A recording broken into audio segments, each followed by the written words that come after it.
Hello, everybody. Welcome to Late Night Magic, the all new Late Night Magic. Me and my other place. Did I freeze? You froze for a second, but you're back. You're back. Guys, I'm dealing with some bad internet stuff right now, so bear with me for a little bit. But yeah, so we're back. Me and Piano Rob. It's been a minute, man. How you feel? Dude, I feel fantastic. We've been so busy anyway, but I feel great. Yeah. I'm so glad, man. I missed you, man. I missed you. I haven't really seen you much in our time off. So I'm glad to be back in the house with my Disney compañero. And I don't ever feel like I never really have time off. It's just time put wherever it's put. So it's like it still flew. It was only a couple of weeks. It's crazy. Yeah, I know. We got a new opening. We got a new theme song. We got a new name. But the show is still the same. We're still gonna have some great guests, and tonight we have a fantastic guest. I'm so excited. It's gonna be awesome. From the hit Hulu series Pam and Tommy, amongst many other things. Iker Amaya is in the house. He was our first guest back for the show. But you know what? You have some interesting stuff that happened today to you and to one LEK. Can we talk about that for a minute? I finally got to go on Guardians of the Galaxy Cosmic Rewind. I had my preview today. It was amazing. It was amazing. Where would you rate it on Disney rides?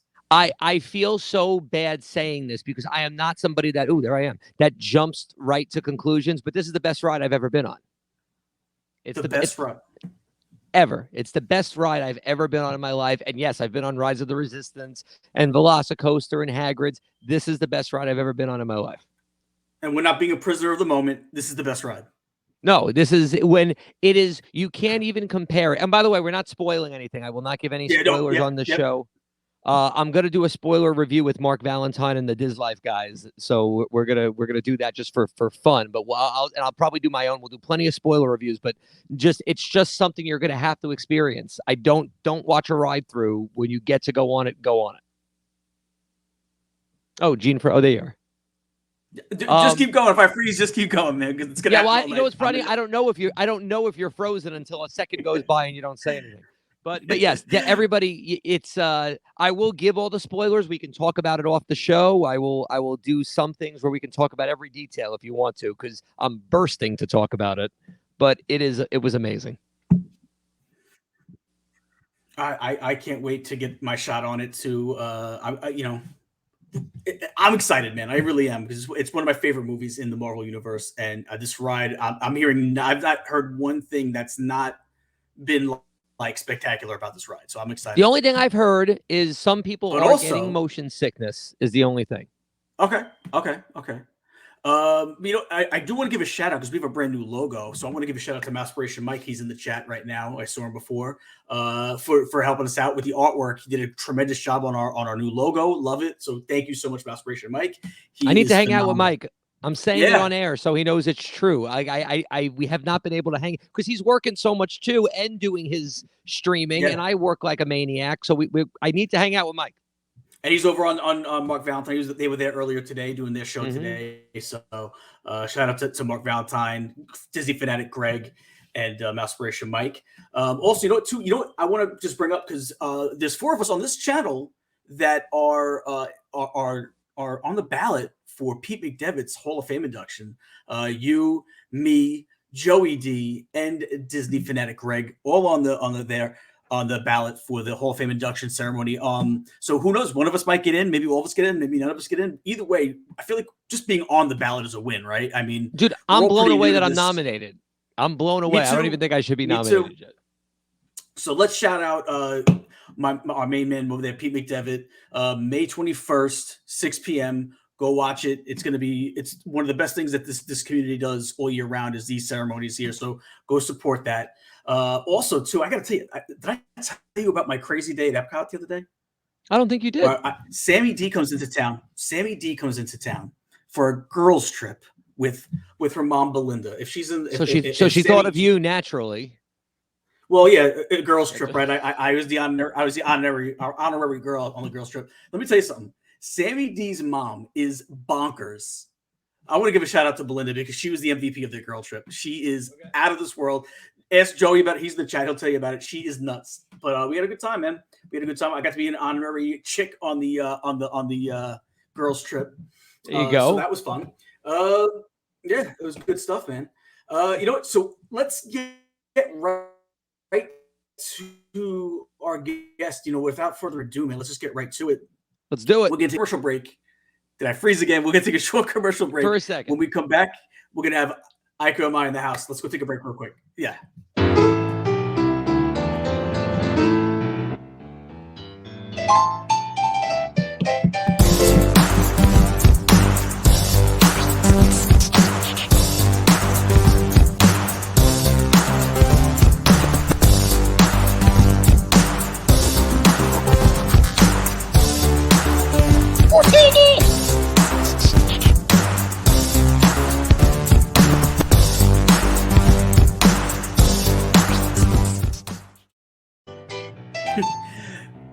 My man, Iker Amaya in the house. How you doing?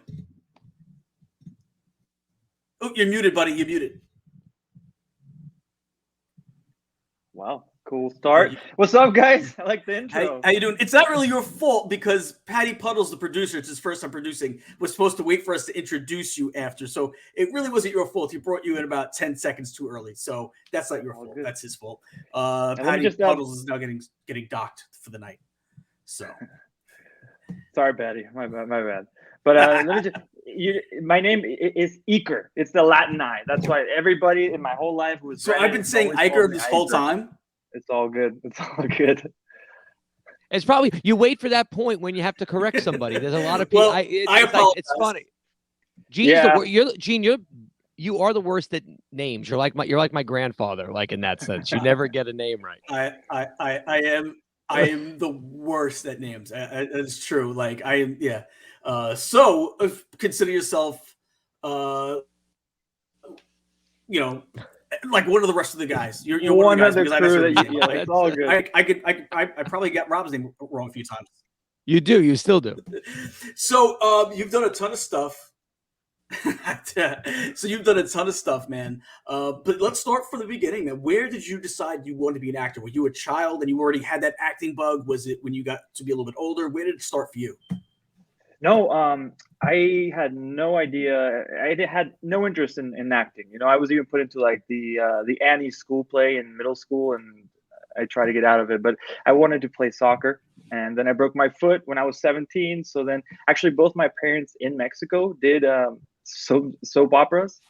So I had my broken foot, and they're like, "Why don't you go try? See, you know, you can't play soccer. That's done with.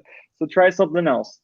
So I went to one of the studios in Mexico, and they have like a school, like kind of how Universal and Warner used to be back in the day. I think like Clint Eastwood is one of the most known ones for being one of the people that the studios kind of like brew into stardom, I guess. So I tried that, and I got the bug then. So I was like 18 years old. Do you look at that as a blessing that the soccer thing happened now, or would you have preferred to pursue the soccer path?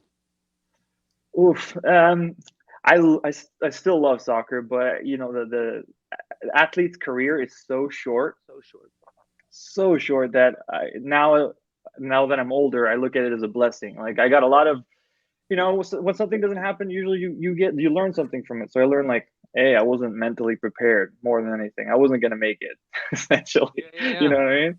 So I had to mentally prepare, and now that's kind of giving me the hustle that I carry with me now. Yeah, that's great. So who was an actor that you saw early on that inspired you to say, you know, acting is something I want to do? Like, who was someone that you saw from a distance and said, I love what he does, I want to be like that?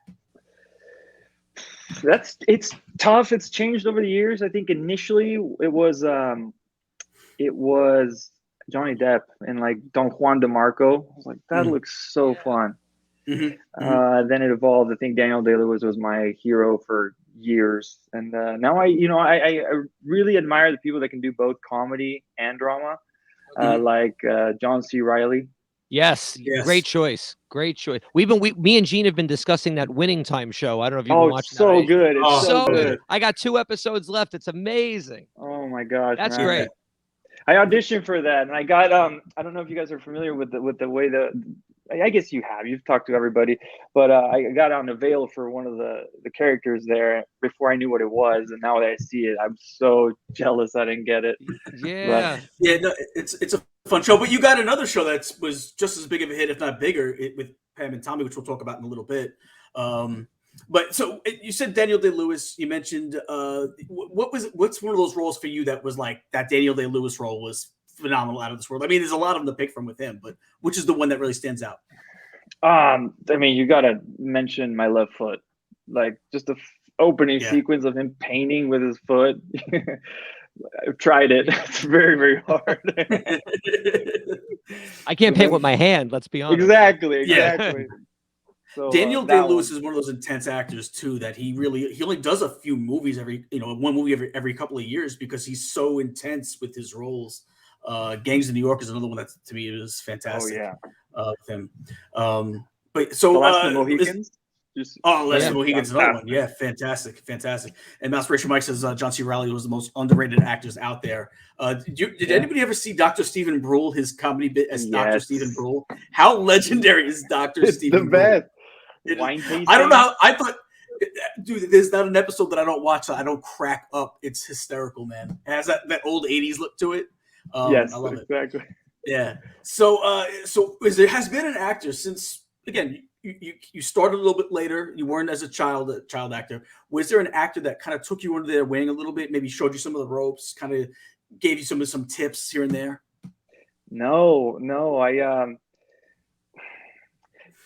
I was handed a lot in Mexico, and I didn't want to be, because of my parents, whatever. I didn't want to do it that way, so I came here and kind of tried to figure out things on my own. So it maybe took me a lot longer than it would have if I, accepted the help.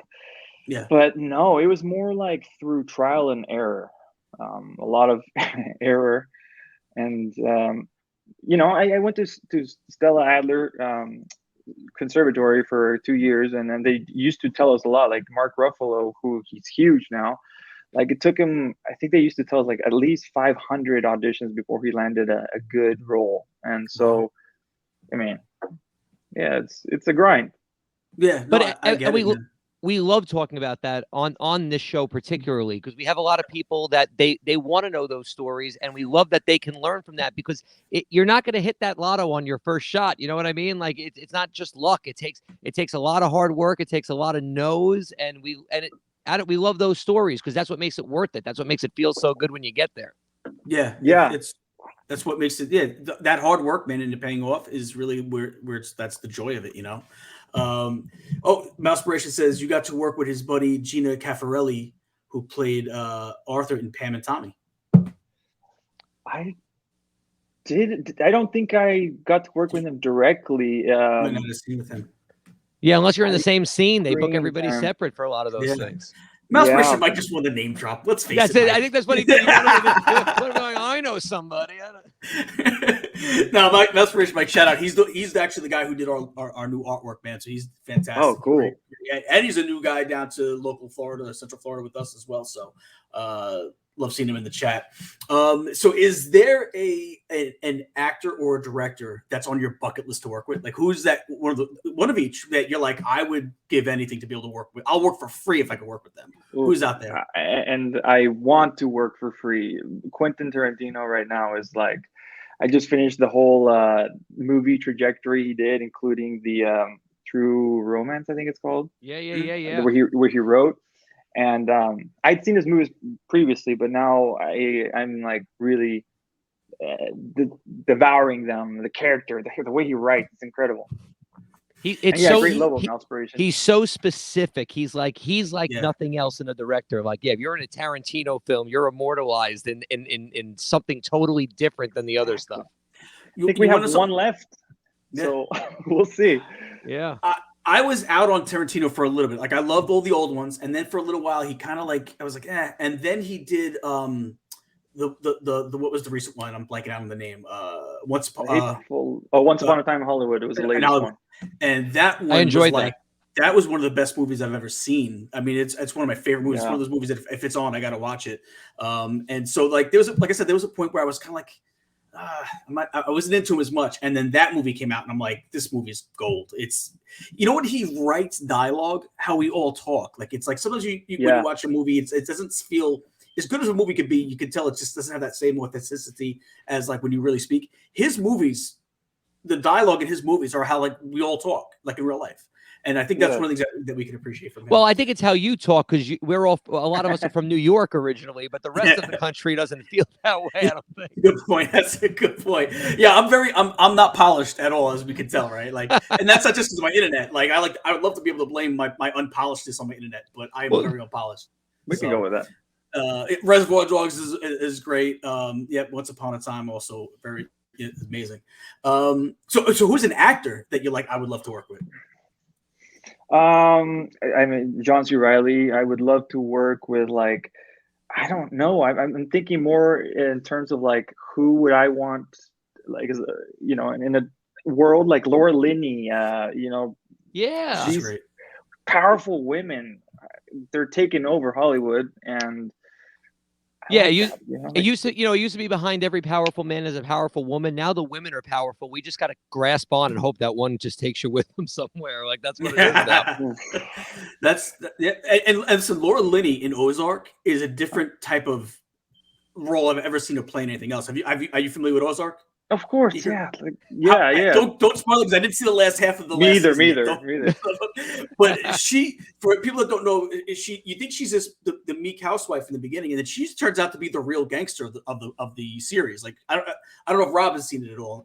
No, I was waiting for this to finish, and I was going to binge the whole thing. That's how I've been doing things lately. It's my favorite Netflix show of all time. It's that good. Bateman is fantastic in it. It's great. So you have a cool story in the Marvel universe with Iron Man 2. Please tell us about the fit model for the suit. Yeah, so it happened. So for everybody that like is interested in how it starts in Hollywood, how you get started as an actor, there is no answer. But when I came here, I was told first you have to start doing extra work, right? You go to central casting, you sign up, you take your picture, blah. So I did that, and I went and I got on Iron Man 2 as an extra. But then I think I showed up on set. It was a studio in Downey, a huge, where they used to build the spaceships. And I show up to set. I think it's like 5:30 a.m. call. And I get there, and they call my name, like Iker Amaya. They said it wrong as well, so no worries, Gene. It was Gene. It probably was Gene. It was probably me. So I'm like, oh shit, I'm in trouble. What's up? And they're like, yeah, come with us. And they take me back there. They make me try on this like race car suit. I was like, okay, I guess I'm a race car driver now in this world. And then I put it on. They're like, yeah, it fits. Yeah, come in a set. Like, wait, I'm an extra. I don't have lines. Like, what's going on? I said, the director and Robert want to talk to you. So, what? So I go to set, and they had all these race cars parked there because it's remember with the Mickey Rourke, the Whiplash. Whiplash was the villain, and they had that big race in Italy or wherever it was the in Monaco. Yes. Monaco. So show up there, and it's Robert Downey and Jon Favreau, but it's, mind you, it's like 6 a.m. by this time, so thankfully I'm not fully awake yet. So they're like, hey, how you doing, buddy? And they're super, super nice and professional. They're like, so we were thinking, I play Tony Stark, Iron Man. Oh, you. And then they're like, well, so I'm the owner of Stark Industries racing car team. So I was just talking with the director, and we thought, it'd be interesting to have a sequence where, like, I say, hey, I'm the owner of the team. What fun is it to own a team if you can't actually race? Yeah. So we thought, instead of like you being the driver, I come and we take you out of the car, the seat, and you get mad, and that's it. So I was like, okay. And then they start miking me up and everything. Again, I have no lines. They ask me, and they have the camera like, for long shot, a close up, and everything. And they tell me, okay, you speak any other language? I was like, yeah, Spanish. All right. So you're going to curse at Robert Downey, and you're going to push him, and you're going to smash your helmet. Like, okay, but don't push him too hard because he's a star. Because he's Robert Downey. Exactly. It was like 7:30 a.m. now. and there's like 200 extras. So I was just kind of thrown into the deep end, and Mousepiration. I love central casting. Yeah, so I mean, I did the whole scene, and these helmets were like $1,500 at the time. I was like living in a $400 apartment, so I felt terrible breaking this helmet every time. But yeah, after that, they just realized that Robert and I have like we were similar size back then, and so from there they pulled me into the studios where they were making the suits to be the fit model. So I just got this. There you go. They didn't actually use that one, I don't think, but yeah, that's the pictures that I got. It was just a really cool experience. Yeah, that's great. That's a great story just to have. That's a cool thing. I thought I made it, man. I thought I made it. I was like, that's it.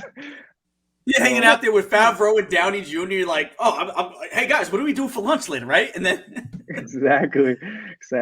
So no, I mean, back to square one after that, but it was a really good experience.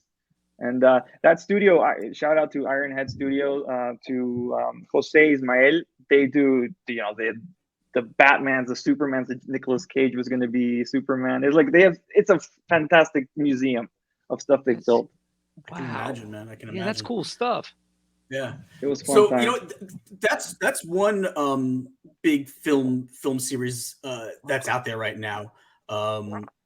Is there one specifically, like a franchise that you're like, I would love to be part of that, whether it be Marvel, Star Wars, Harry Potter? Is there a film franchise out there right now that you would be like, I would love to be able to get into that? Lord of the Rings, man. Lord of the Rings. Really? Very cool. My thing. Watch it every Thanksgiving, the director's cut, and very cool. My thing. We'll see. They already shot. I don't know actually the status of it. I think they shot the first series. I don't know. You know what's cool about those things too? You know that they're going to be around forever and they're going to come back around. Like maybe it's something 40 years from now, you're some new Gandalf or something, because that's what cool. But you know what I mean? You never know. That's what I think is so wonderful. They're always going to reboot and move these stories, and the creativity and the places they can take them with the technology change. So it's just amazing to see. That's a really cool series. I hope they don't remake Lord of the Rings ever. That's a tough one to like match, at least. But another little side story.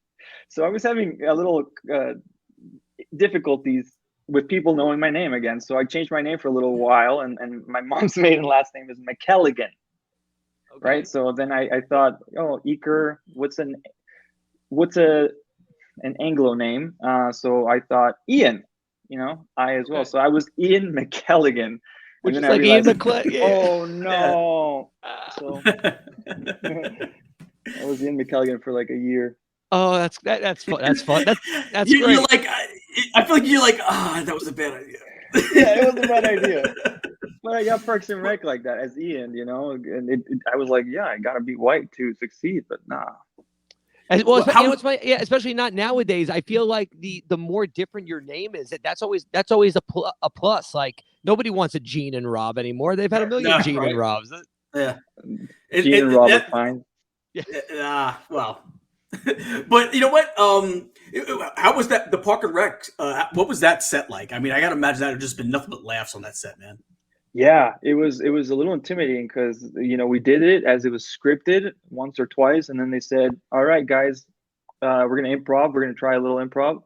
And I was like with Chris Pratt and like all these like comedians at the time. And again, I think I was like 22, so a little intimidated. But again, you get thrown into the deep end, you just do it. So it was fun. That was chubby Chris Pratt back then, so he wasn't as intimidating, right? That was chubby Chris Pratt. Now, who was the one in between takes that was the funniest? Was it Amy Poehler? Was it Chris Pratt? Who was it that was in between takes was just hilarious? Oh my god! There's always like that one class clown on all those sets. I would think it's Aziz. I would think so too. He was funny, but oh my god, his name is it the guy who plays John? Oh, Ron Swanson, the guy who plays Ron Swanson. Yes. And he's in Pam and Tommy too. I never got to work with him, but he was hilarious. He's great. Yeah, I believe if I'm correct, he's married to Megan Mullally, who yes, from yes, their husband and wife. Grace. Yeah, Yes. she's very funny too. So so let's talk about Icarus, man. I saw the pictures of you. Were you staying in like the jungle? I know they shot in like Yeah. a Peruvian jungle. I know we got some photos. We'll pop them up in a second. Were you staying like in the jungle, or did you just transport to the jungle to film? No, we stayed in the jungle. That was there we go. that was that was my hut. It was in the middle of Peru in Iquitos, which is like in the Amazon jungle, and it was a movie about ayahuasca and healing, and so we had to stay there because I was playing a real guy that went there, and he tried to cure himself from addiction through ayahuasca, and so yeah, it was an amazing how long of a shoot experience. was that? That was 3 weeks. I was only there for 2 though, but Okay. it was like that's great. It's like because it's like probably like a little like I don't want to say it's like a vacation, but you get to see a tropical place for 2 weeks. You're not away for too long. I'm sure the work is immense in those 2 weeks to get it all done. Yes. It was like we would work pretty much all day because we had like a generator from like 10 a.m. to 8 p.m. or something like that. So those hours they had to shoot like a lot. So it was a really cool experience. Wow. Yeah, that is pretty cool. So do you have any rituals before you go, like when you're on set and you're getting ready to film? Do you have any like pre-shoot rituals that you do? Like, is there like a, like superstitious, like, anything crazy? No, it just, in Once Upon a Time Hollywood, when Leonardo DiCaprio was talking to himself, like pepping himself up. Yeah. It's kind of that, like, you got this. I don't know if you can curse here, but don't F it up, like. Yeah. But nothing like I have to eat scrambled eggs every morning, like nothing like that, nothing crazy. No, same, not the same socks or same underwear throughout the whole thing. Just no way. My daughter gave me a pair of socks, but I lost one. This is the dang dryers, man. They ate it. Yeah. Now Yes. So because I'll be honest, I've been wearing the same underwear since we were on the other channel. Gene, but look, Rob, I'm doing it for you. This is for us. That's why we're not in a studio and we stay in our separate places to record these. So let's talk For the Love of Jason, man. That's been on for a couple seasons now. Tell me how that came about. What you got going on with that? I'm going to be honest. I haven't really had a chance to watch this show yet, but I've seen a lot of the stuff on it, a lot of the trailers and stuff. It looks pretty funny. It's kind of like, it kind of reminds me of like almost like the remake of About Last Night. It kind of reminds me of that kind of vibe. About Last Night. But give us a little insight. Yeah. So it's the basic story. Just it's a guy in his 30s that he's successful in business. He's got everything in order. He's a eligible bachelor, and he can't find a woman to settle down with. So that's Jason, and I play Jason's co-worker friend, because he's kind of got like two worlds: a world with his real life friends outside of the office, and then his personal or professional life. And that's where I am. I'm his like partner. We end up leaving the firm and starting our own a PR firm for celebrities. So it's about that, meeting with these people, see what we can do for them and their problems, and finding solutions and such. And so it was written and created and acted and produced and everything by Trell Woodbury. So just hats off to Trell for what he's put together. Yeah, I saw that he's pretty much the brains behind the whole thing. He's the one who really put it together. Is it based on someone that he knew, or is it, do you know offhand? Because for everything I said, like for him to have all the input on it, and for it to be such a the subject matter that it is, it feels very real from the clips that I've seen. I think it was inspired, kind of what was going on in his real life. So he just wrote about what he knew, but I have to fact check on that. I'm not 100% sure. Okay, but I mean, it looks like it's on. I believe it's on UMC. I believe, right? It's on UMC, which is AMC's like urban channel. Mm-hmm. And I don't get UMC down here in Florida. So when I head back up to New York, I believe we have it in New York at my house in New York. So I haven't seen it offered, but it's got to be on. It's got to be on. I mean, I'm all streaming now. I got rid of regular TV too, so it's funny the offerings now. Yeah, so that is on my to-do list once I get back up to New York. I'll be back in New York for about 2 months, and I plan on binging it then, and I will get back to you and let you know a full report on it for sure. Yeah. I mean, season 2 is coming out this year, so you might just wait for that. Maybe you get 2, and then I can just binge it. But exactly. So, but now let's get into Pam and Tommy, man, because this has been such a. I mean, I think we're all at the age where we all live through the hype of what this show is about, right? We won't go into it's a Disney show, so we won't go too far in depth with it, but we all lived through when that was like the front page news. We all lived through. We were all at the age of when we lived through that, right? For sure. Yeah. What was it like getting to play like such a legendary rock and roller, Nikki Sixx? I mean, like first off, you get that you audition for that role, you get that role. What was it like to just find out you had that role of such a legendary person? I remember I was doing my taxes, and I get a call from my agent saying that I booked it. It was like bizarre, because I had worked so hard on the audition, and I didn't know about Nikki Sixx before the audition. So then doing all the research, then after I was like, wow, this guy's a legend. Yeah, I'd be honored to play him. And so being given the chance, I remember I was there in Vegas when I did the audition. When I drove back, the whole time I was just thinking how it almost felt like it would be a huge responsibility to fill those roles as best as I could. Yeah. But yeah, it was super exciting. It was like, I've been working hard, so it felt like, I'm getting, I don't know the saying, like it's paying off. I'll just say that. Yeah, it was fantastic. Were you a fan of the band or the music at all before this? Now I am. No, I did not know who they were. And I wouldn't think, I don't want to say a lot of, obviously they're huge, but I understand that they're, they fade away. They don't reach all demographics, and probably even in other countries and stuff. I don't know if they were as big growing up. So that's got to be really cool. Cause if you don't know who he is, then I grew up on music is just my thing. So it's like, for me, that show and the Pam and Tommy stuff, I was at that weird teenage age. It was okay. So that's kind of, you grew up with this. So this show was really cool for guys like us. Yeah, for sure. Did you guys watched you guys got a chance to watch the whole thing? I think I have like 2 episodes left that I haven't gotten to yet. Me too. Okay. Now, at first I think you'd ask if we saw it. Right. I thought you was going to ask if we saw the actual video. I thought you was going to ask me if we saw the actual video, and I was like, yeah. Oh, I was a teenager when that came out. No, of course not, Mom. Don't tell our parents. But did you get a chance to meet Nikki Sixx at all during this? No. They did a movie for Netflix called The Dirt, and the whole band had something to do with that. But this was based off of a Rolling Stones article. So public domain, they didn't have to give their permission. I didn't get a chance to meet him. I wrote to him. He's in it, like, he died twice basically from overdosing. And now he's been sober for, I think, 22 years or something.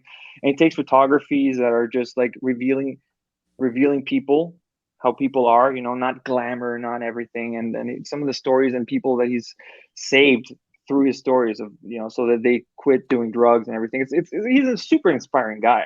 Yeah. But so I wrote to him. Maybe I'll see him at the show because they're touring now. I would think that they would want to meet you for things to be more accurate or not so. But who knows? I mean, they're like you said, they're legends. They're in their own. Yeah. Not only musically. Let's face it, with the women, Donna D'Errico. I mean, we all lived through Baywatch, right? I mean, Donna D'Errico was spectacular. He's definitely had his share of of wives that were spectacular. Let's go a legend in more than just music.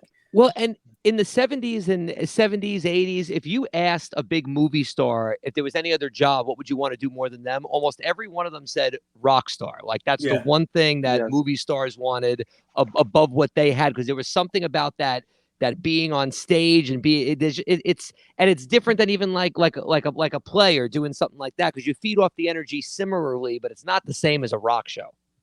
Right. No. I got to experience that just the shoot we did playing music. You guys haven't seen it yet. It's the last episode. I got to be the rock star for like, I don't know, 4 hours, and it was amazing. That's great. That's great.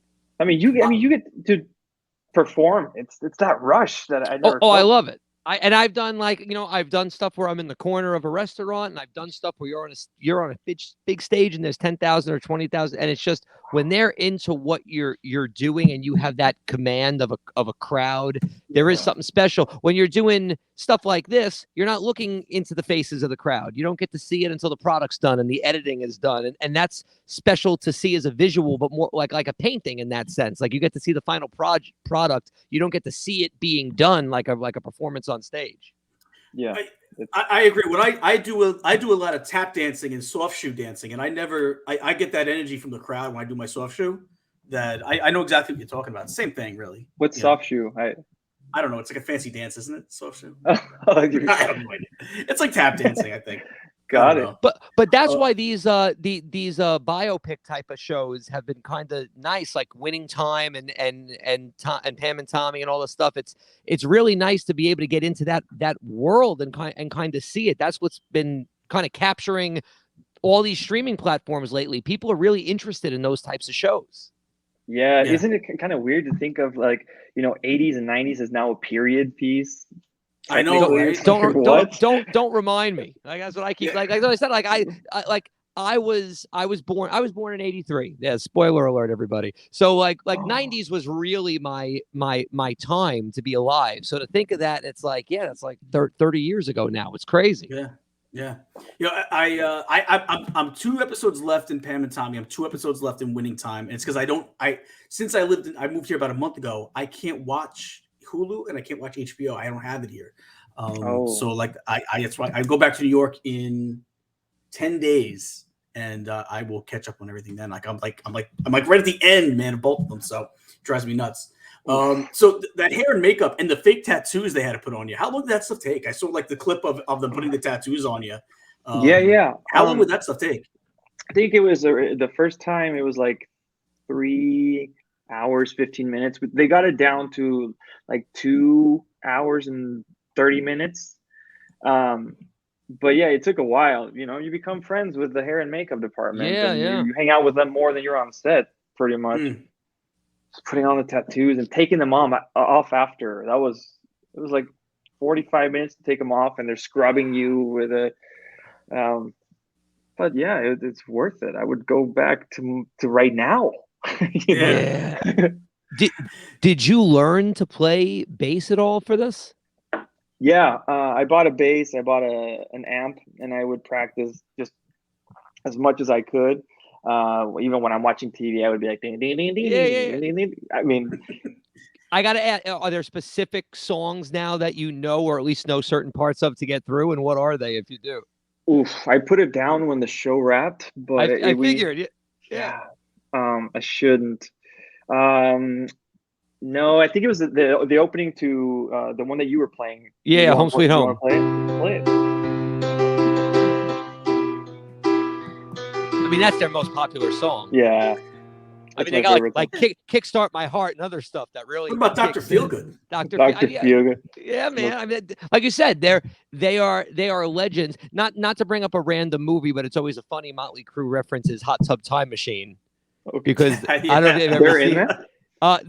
I forgot if the band. I don't know if the band is actually in it, but one of the jokes is one of the guys goes back in time and he names the band after him. His name is Lou, and he becomes Motley Lou. Like that was the joke. At the end. So it's just. But yeah, I mean, it's legend. It's legendary. Those are great. Yeah. They're great music and from great experiences. Yes. Yeah. Yes. Go ahead. Go ahead. Sorry. No, go ahead. No, I was saying, I always feel like them and was it Poison and Guns N' Roses, the three of them were always the ones that were always like kind of the ones that would vying for album sales at that each time they would come in that hair metal, like Def Leppard was a little later, but yeah, they're all that. Yeah, that was that type hair of bands, right? glam rock and hair bands. Yeah, it's great. Did you get, now that you're listening to Motley Crue, did you get into any of the bands from that time? Like, speaking of like a Poison or a Guns N' Roses, or Cinderella, or any of those groups? Did you ever get into any of those? Yeah, I mean, I had a whole list of like 300 songs of that era. Just I would listen to every day. And with the ones that resonate with me, it was Black Sabbath, T-Rex, Deep Purple. Okay. On the Water, yeah. But Kiss, I didn't connect with so much. Guns N' Roses, there were like one or two, but I think there's a Guns N' Roses song that they is it Guns N' Roses? No, I think it's Aerosmith, but they are actually making fun of or not fun of, but like Vince. Dude looks like a lady. Yeah. Oh, that was about Vince Neil? I didn't know that. Yeah. I never knew that. Oh, that's fun. Yeah, wow, that's great when you can kind of subtly diss somebody else in a song, not the way Taylor Swift just says this song's about Brian and here's everything terrible about Brian. I mean, rappers do it a lot now. But so, who was an artist that you listened to? Obviously, you lived in Mexico. Who's some of the artists that you grew up listening to? If it wasn't this type of rock genre, what was it that you listened to? Yeah, Maná. I don't know if you guys have heard it. They're very like salsa, tropical, bohemian ballads. It's about love, and they're always losing their women. And but I was like, you ever listen to Juan Luis Guerra? Yes. What was it? Burbujas de Amor. Burbujas de Amor. Yeah. Tengo un corazón. Yeah. That song. That's one of my old favorites. Is that one there? I love when you do like that Hispanic stuff. Like, what's your wife? My wife's Colombian. That's what I thought. Yeah. I love when you because even that because I do all request shows. That's mostly what I do. So I know a lot of genres of music, but I'm most weak in that salsa type of stuff. It was actually a blessing that Lin-Manuel Miranda did the music for this Encanto stuff because you can kind of fit that in and they can do any of those Latin dances to it because it has that feel. So now I feel like I have a little bit, but I don't know enough of that stuff. That's where I am not up to par. Well, you got to learn some Juan Luis Guerra, man. Some buba. Exactly. Iker, how do I say it? Say it. Burbujas de Amor. Burbujas de Love Amor. Bubbles. Love bubbles. But it's supposedly. It sounds delicious. Well, from what I understand, it means something very graphic, and it doesn't sound like it by Love Bubbles, but it means something else. But we'll move on. My wife's going to kill me because I saw her talking about that. I heard you guys call each other compadres or what is it? Compañeros. Compañeros. Yeah. Compañeros. That's what he calls me. That's cool. I get that. That's actually an ode to one of my favorite baseball announcers who always introduces the person he hosts his games with. He doesn't close the games with. He says my Yankee compañero, and then so I took it from a baseball a baseball announcing legend, and so I brought it over to hear from me and Rob, and it's because we're not really A and B hosts. We host together, and so I felt like that's the perfect way to say partner, and I just give a little pizzazz, a little panache, right? I like it. Just wants to say, so there we go. Compañero. Compañero.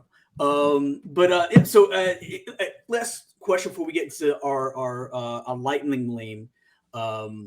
If you were to retire today, what role would you say was your most favorite role that you say that was the one that changed my life? That's the one I loved the most, that I had the most fun doing. Which role would it be? Oof. I'd say Nikki Sixx. Yeah, that's just like the whole experience was amazing. Like, yeah, that one by far. We had music teachers. We had to go rehearsals. We had you learned how to play bass. Yeah, I mean, Sebastian had a drummer, so then he got us a whole band rehearsal. So we had 2 days of band practice. Okay. Yeah, so that's cool. That's great. Yeah, so. See, I always joke. I know it couldn't happen, and I know that I'm getting to whatever age. Like if they ever did like a Billy Joel biopic and they needed somebody that played piano, I'm like, come get me. I'll do this. I would love to do something like that. So I can only imagine. That's my guy. Being from New York, being a piano player, that's who I grew up listening to more than anybody else. Well, do you play anything? Where can I see you play this? You can on any of my Instagrams, Facebooks. I do shows at Disney most weekends. That's where the full-time thing is. So a lot of our people in the chat, they know, which is nice. But yeah, if you're ever in Orlando, let me know and we'll set. I will. Yeah. I'm planning on going, and there's like 4 parks, right? Like, if I have to go, which one More do than I go that. to?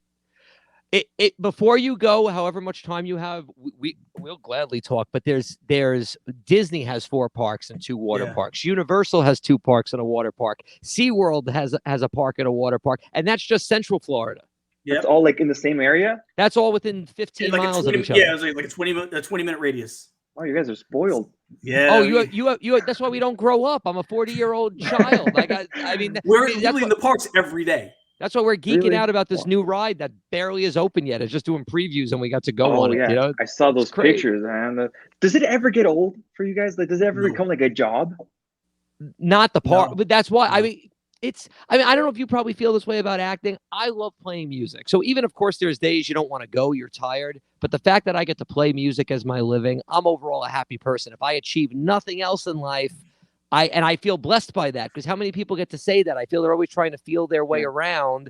And we love having this show because we get to bring people just like you who maybe something happens. You hurt your foot. It pushed you on a different path. But look how you can take that path and make it into something truly wonderful for yourself. It's well said, man. You know, and it's funny, and I don't know if he's still here, is Disney fanatic Greg. You know, I'll a lot of times I'm with him in the park, and we'll be like, he's writing for Chip and Co. and we're either going to a resort or we're going to one of the parks. We're just walking around and we'll turn and look at each other like, this is we do this every day now. Like, this is our life, and it's like, it doesn't get any better than that, man. Like, this is what we do. It's hiring. That sounds so cool, dude. I'm telling you, man. You come to Florida. You bring your talents to South Beach, as they used to, as LeBron once said, but Central Florida, not South Beach. But again, you got to go see Rob. He does the brunch over at the Boathouse, which phenomenal food. Am I not right, Rob? Yeah, I mean, let's be honest. How much bad meals do you get at Disney? It's harder to find a bad meal than a good meal over here. Just don't go to the Italian restaurants. That's the only one I'd say. There's some good ones, Gene. I'm going to show you some that you're going to be surprised about. You got to show me. You got to show me then, because well, Il Molino, I understand is fantastic. So Il Molino, I believe. But you know what? We are going to do the lightning lane.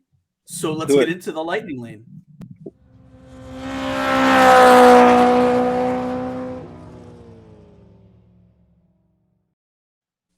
Hey, Rob, you like that little graphic I made? I didn't know we had a graphic for the lightning lane. I got so excited. I was like, it was a last minute thing. I'm like, you know what? I'm going to make a little graphic. Why not? Let's do it. Let's do them.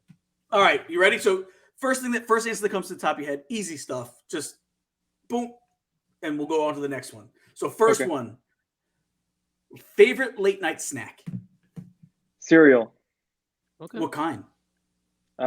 Reese's peanut butter cups. Yeah. Oh, I love it. Okay. The last song you played on your phone? I think We Don't Talk About Bruno. I have a daughter, and which is all over your Instagram. She's adorable. Thank you. So one of the things you guys. There we go. Not bad. Are you still there, Gene? The guy is. Yeah, I'm here, right? He's got the magic fingers with the piano keys, does he not? Everybody, he makes it look so easy. You know what? It's funny you say it though, but it's like talking a language, and because I've been doing it for so long, and I feel blessed about that, I don't think about a lot of those things. It truly is just fun. It's an extension of me at this point. Do you think about it at all, like patterns, or how does it formulate in your head? At times, but there's some things like we could sit here talk, and there's some things I won't have to think much about. Like, because this song's like a Bohemian Rhapsody where I had to sit down for weeks, but now it's never going to leave my head because it's so much. I might lose the dexterity in my fingers if I don't keep up. Like you know, a bodybuilder losing their muscle because they stopped lifting. Got it. But my brain knows it. It's a language. That's so cool. That's outstanding, man. That really is. That is awesome. I love it. All right, so last show that you've binge watched. The Winning Time.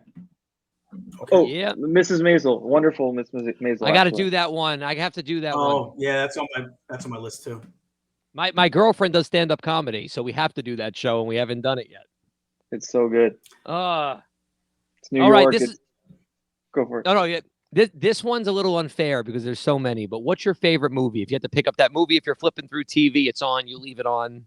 Oh, man.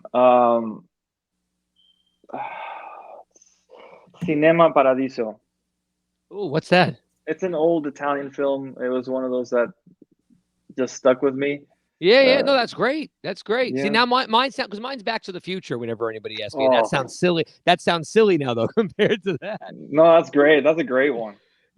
I grew up on that too, so it just sticks with me, that one. You ever thought about it, like when he was writing the script, like in those terms? It just hats off to that guy. Yeah. Anyway, sorry. Go ahead, Gene. No, favorite food. Tacos. Yeah, fair enough. Okay. Because it's a Disney show, we like to ask this one because it usually gets a fun answer. But your favorite Disney villain? Oof.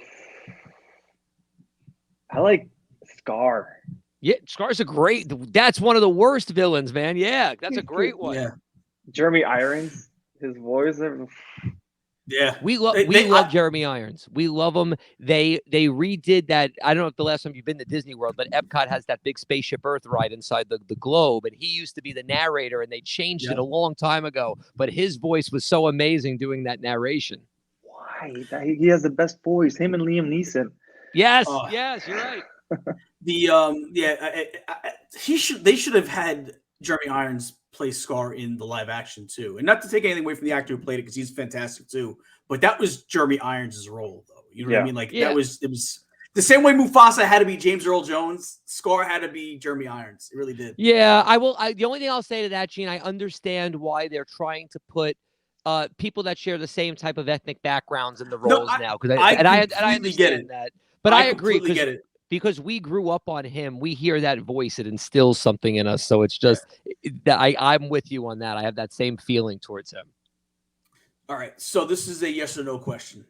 Is it acceptable to put pineapple and ham on your pizza? Yes. Oh God. Iker. Gene, now listen, I am a New Yorker myself. There is still a place in the world for a pineapple and ham pizza. And it's called flatbread, Rob. It's called flatbread. Oh, we put mango in our sushi in Mexico, you know, like. Well, that's different. I could see that. What? Yeah. Mango's fantastic. Oh, Gene. All right. They're curious. We had this one. Are you a dog person or a cat person? If you had to pick. Recently became a cat person. Dogs my whole life, but cats are so clean. Yes, hands off, clean. Yeah, they have like that little happy motor that you pet them. They're like, oh, I like this. Whatever. And if you got to travel for work a lot, it's probably easier to have a cat. You don't have to make as many arrangements. Exactly. Yeah. You guys, cat or dog? Dog here. I got 3 of them.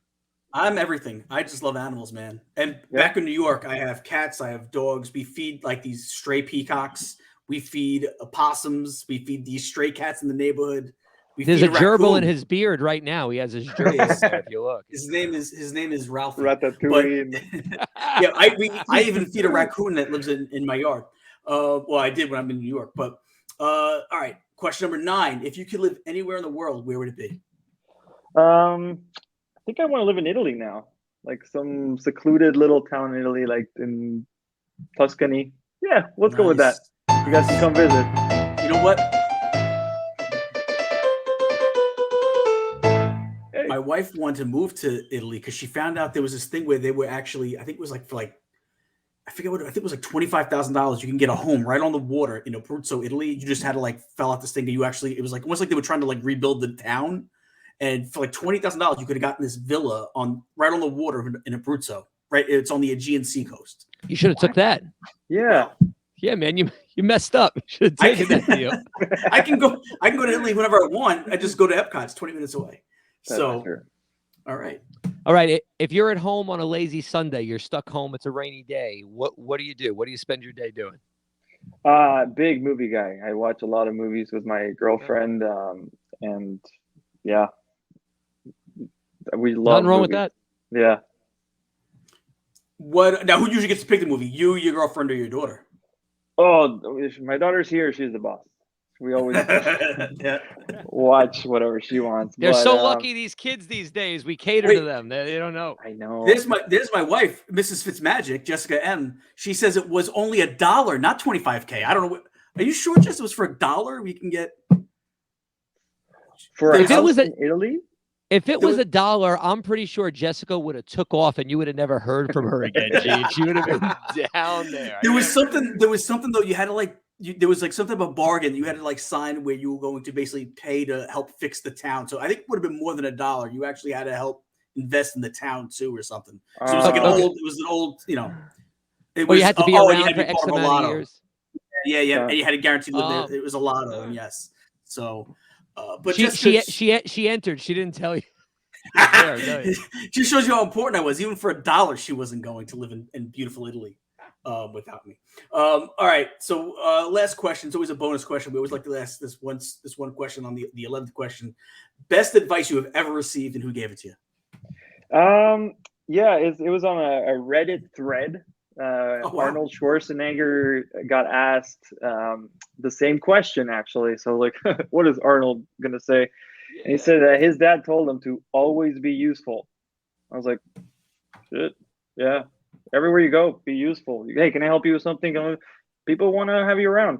So that's what I try to do. Although it's weird, on set they don't let me do anything, because they're like, "Oh no, you're talent." I'm like, what? I can carry this. Well, whatever. Well, because you get to that point. I have an uncle, believe it or not, that was a bodybuilder when I was very, very young. So he was a big Arnold fan, and you'd almost be surprised. Arnold has a lot of good life lessons. Like, he didn't just get to where he was, and it's good to read up on people. And that's, again, we love this, asking that question. We have never gotten a bad answer for that question. If I just made a life book on that answer from every guest we've had, what an amazing. We should do that, actually, Gene, you should do that. I was gonna say, we should do a coffee table book with everyone's answers. And like I said, just like yourself, some very talented people with some very good advice. Like, it makes me realize, as there's that old saying that, like, luck is when your preparation and opportunity meet. Mm-hmm. That's what luck really is. Luck isn't just getting lucky. Every single person that we have interviewed, there is a factor of that hard work and determination and however they did it on top of that to get to that point that you can call lucky. 100%, I agree. You're a big music guy. I recently just finished watching the documentary, Hip Hop Evolution on Netflix. Oh, I haven't done that one. Before, I used to, growing up, didn't really listen to hip hop much. I used to be like, oh, they're rapping about cars and girls. Of course, you know what I mean? Like, kind of throwing it under bus. And then you hear about these guys' stories and you're like, no, they're putting in the work. And then we just see we think they're overnight sensations, but they've been putting in the work for like 20 years. Yeah. So, yeah.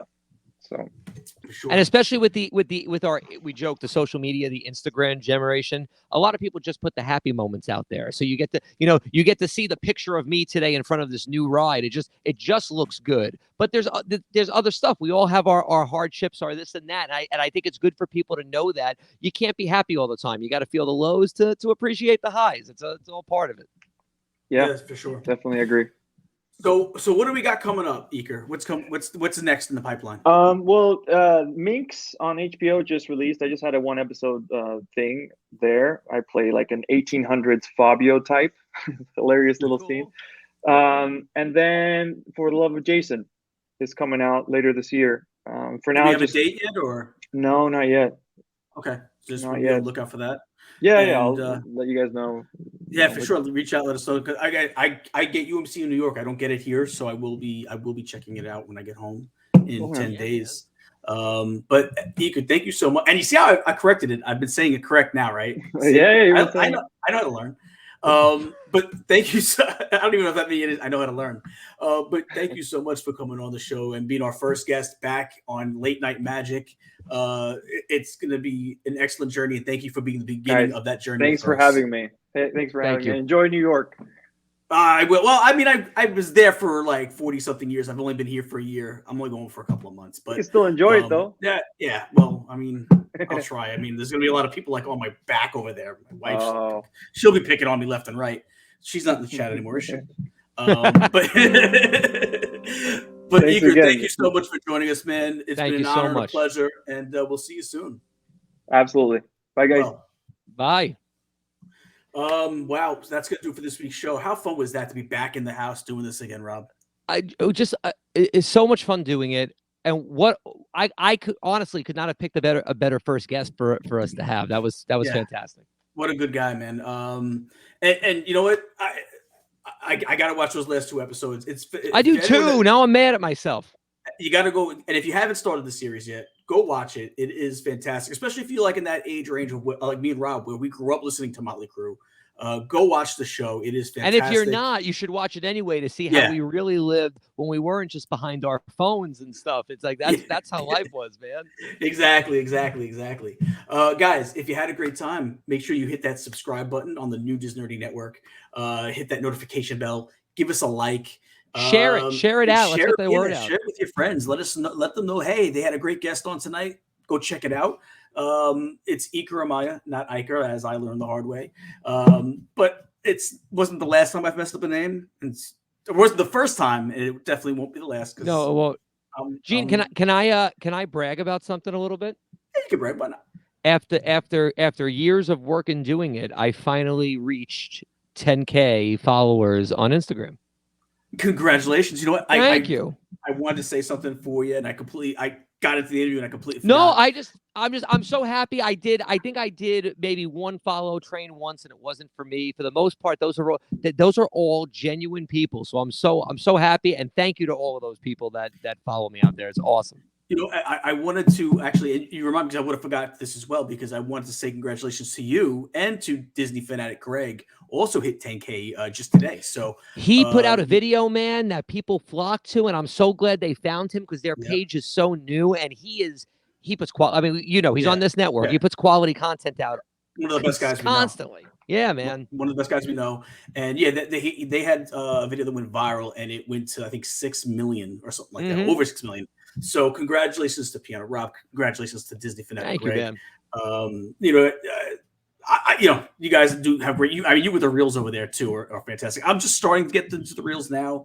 I'm lousy at it, you know, but I'm just starting to get into it. Shout out to Vicky, because Vicky's trying to help me learn how to do my reels. But yeah, you and Allie you guys are too funny on your reels, man. So thank you, man. We try to. You got one life. You got to enjoy it. That's true. And guys, if you haven't seen his reels today, speaking of Rob, go over there, check it out. He's got a really cool. Can we talk about the filter you use? I don't want to give it away. Just go look, because there's a right. Yeah, I found a cool one.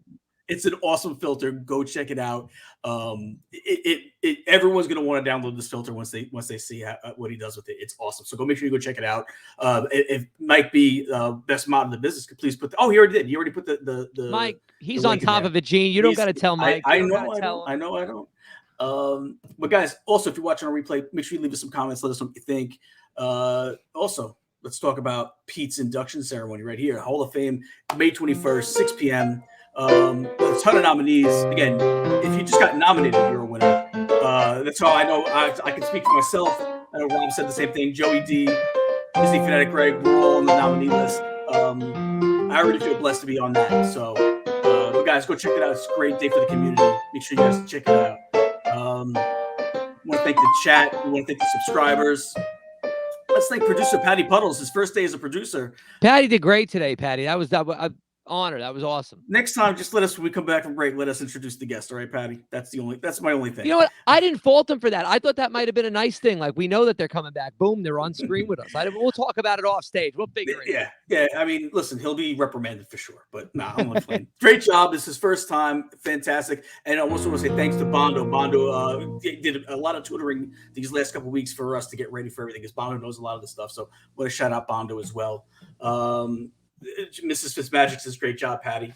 And let's also thank the best mod in the business. He's the best mod. We are blessed that he actually came over here with us and became the mod over here, our lead mod.